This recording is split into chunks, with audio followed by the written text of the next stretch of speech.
When an elevator door is closing, do you wait for the next elevator or catapult yourself into the closing doors? And this is from Daniel Downs, 1911. Daniel, great question. Actually happened to me at Skankfest. I'm waiting for the elevator because we're on the 16th floor. I can say it now because the fans aren't going to be able. You couldn't get up there anyway because you needed a key in order to activate the numbers. It's one of those elevators. It's a private, high security elevator. You guys never would have got up there. I'm not saying you're not worthwhile. I'm not saying you're not smart. I'm saying you don't have the capacity to get. You didn't have a key. You couldn't use it to activate the numbers. There's no way anybody could have got to our floor. But we were on the 16th floor, and I'm waiting for the elevator, and I don't see it open. And then it starts to close, and instead of just letting it close, I go the opposite direction. I catapult myself into the closing doors, making it a life or death situation, scaring the bejesus out of the people already in the elevator. It's like a live action movie to them. To me, I'm not letting the door close. Championship mentality. I don't lose to a lift or an elevator. Lift if you're in Britain.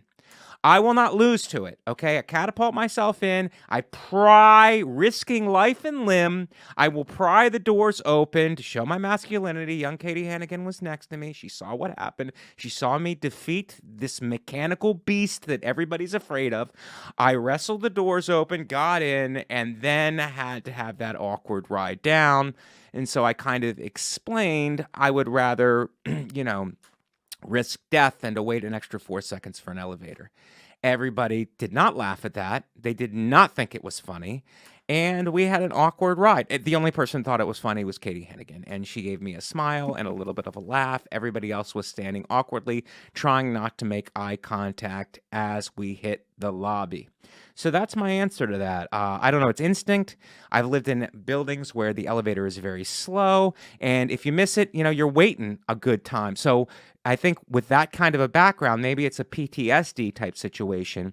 When an elevator comes and it starts to close, I throw myself into it. Okay? And if I lose fair and square. And if that means my life, that's what it means. Okay? I lived a good life. And I took risks. I took the risks that I took.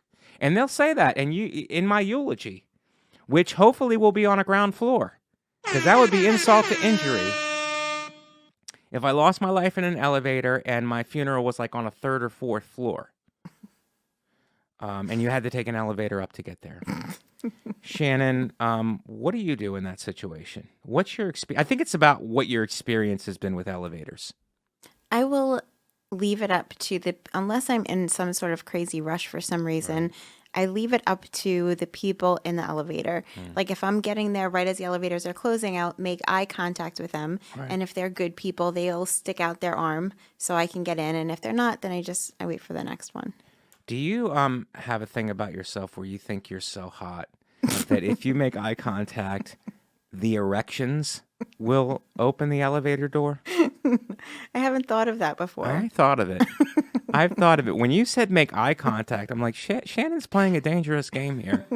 She is trying to mesmerize these men into full-blown erections, in their erections popping, the door open, and then she walks in. Right, so they're risking their penises instead of me risking my life. Second circumcision? Is that what they're risking, Shannon? You put it on others. Yeah, well, it's more because I don't want to annoy everybody by stopping their elevator that they're already on. Well, let me ask you this then, Shannon. They don't do it, and then you see them later on in the lobby. Do you give them a dirty look instead of that eye contact, that come hither eye contact when you want to get in the elevator? Yes. Dirty look. Dirty look. Mm-hmm. Do you think you deserve a dirty look when you leave somebody to go through regular TSA when you're going through clear? No. Okay. I'm just saving my money. Right. You're using it. Yes. Yeah. And if you get pampered in the process, then you get pampered in the process. Right. They offer masks, hand sanitizer, snacks. Yeah. Because when I was going there, even the clear line was a little bit backed up, and they offered us little bags of popcorn because we had to wait for a few seconds before going. You had to security. wait for a few seconds? Those monsters! Shannon doesn't wait for a few seconds. She's a clear member. Did they give you popcorn and a foot massage? Maybe do a play for you while you were waiting in line so you could focus on something? I mean, the arrogance on this show has gotten bananas. Natalie with her fancy knit cap. Oh, I'm alt now. I don't need this. And Shannon with her clear membership. It's just enough. Guys, thank you for listening to Mike Vecchione Investigates. And if you go to gasdigitalnetwork.com and use promo code MBI, you will get 1 week free. That's gasdigitalnetwork.com, promo code MBI, you will get 1 week free. Thank you again for listening to Mike Vecchione Investigates on the Gas Digital Network.